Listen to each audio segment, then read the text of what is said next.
yo, shh. Put your phones upside down. We're recording, so stop talking. Don't make me yell at you.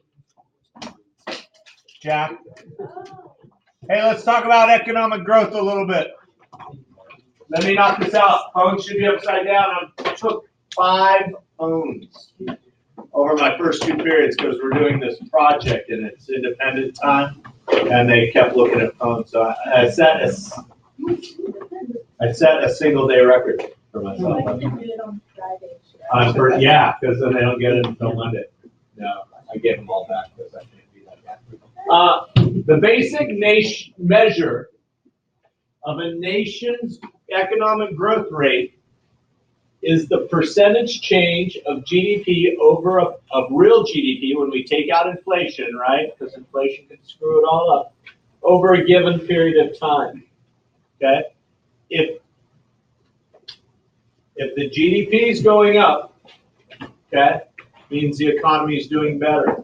But we also have to weigh in a nation's population. If the population is growing, then the GDP has to keep pace with that, okay, because we have more people. Real GDP must keep up with the population growth rate. So the best way to do it, the best way to be able to compare like your country with another country is the real, which means without inflation, GDP per capita. What's per capita mean? Per person. Per person, that's right. So I think I'll just throw some random numbers out there. If the GDP, everything we buy and sell in the United States in a year is $750 million. No, actually it's like $1.2 trillion. Okay, let's say that. India's GDP is $1.8 trillion. Does that mean that they have a stronger economy than we do? Why wouldn't they? Yeah, because they have like 3 times the amount of people that we do, right? So when you divide it, this probably I'm just saying isn't going to work. Okay, if you divide the amount of people by your GDP, then you get your GDP per capita, and that gives you a much more accurate basis on how that country is, the standard of living in that country. That divides the nation's real GDP by the number of people it has. Per capita means per person. It lets economists compare economies for different time periods and different nations. So if we want to go back to the 1930s or 40s and say, how is our economy now compared to then? You can't just look at real GDP. You have to look at population as well. So physical capital contributes to an economy's output and aids economic growth. Again, physical capital is things that you use to make things, right? That's way back from topic 1.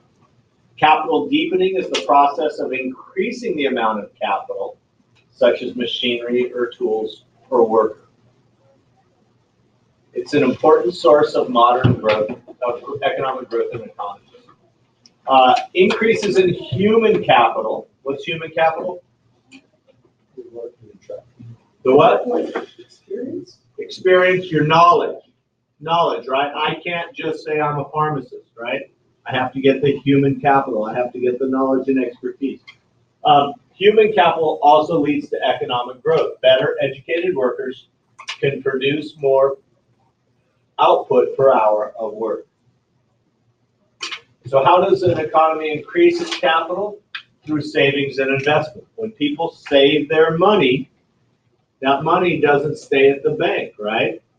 Like 90% of it goes back out into the economy in the form of loans. Saving is income that consumers do not spend to purchase goods and services. Money that is saved, which can be held at a bank, is then available for investment.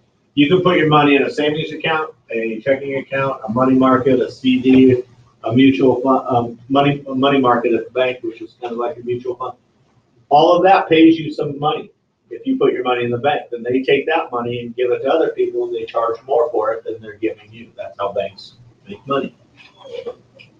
The savings rate is the proportion of disposable income spent to income saved. In the long run, higher savings rate means more growth in the real GDP. Okay?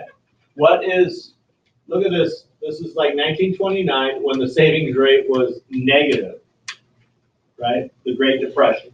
People didn't have enough money to pay their bills, let alone save. And then 11 years later, in 1944, the savings rate was 26%. That means people saved 26% of their money. Why do you think it was so high in 1944? World War II. There was nothing available to buy. Everything that was being manufactured for the troops, right? Food. They rationed food. They rationed meat. They encouraged people to grow their own gardens, their victory gardens, right?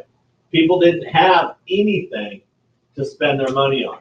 That's why when the war ended and manufacturing switches back to consumer goods, boom, everybody's got all this money to spend. The war is over. Everybody's feeling happy. Everybody's making babies. What do we call those babies? Baby boomers, right? You guys see in the series Mad Men about the 1950s advertising? That's that whole era, man. People are rolling. People are going. Government actions such as raising or lowering taxes can affect how much money people have available for savings and investment. Technological progress is another source of economic growth. This is an increase in efficiency gained by producing more output without using more input. So technology allows us to make things better, quicker, easier, cheaper, with less labor. Scientific research, innovation, larger markets, more natural resources, and improved education can all be sources of technological progress. I had that one. It's awesome. Yeah. All right. That's it. Do you want me to roll into the next one, or do you want to just do it after lunch? I don't care either way. Anyone? Let's knock it out. Okay. Oh, let me stop sharing this one and start.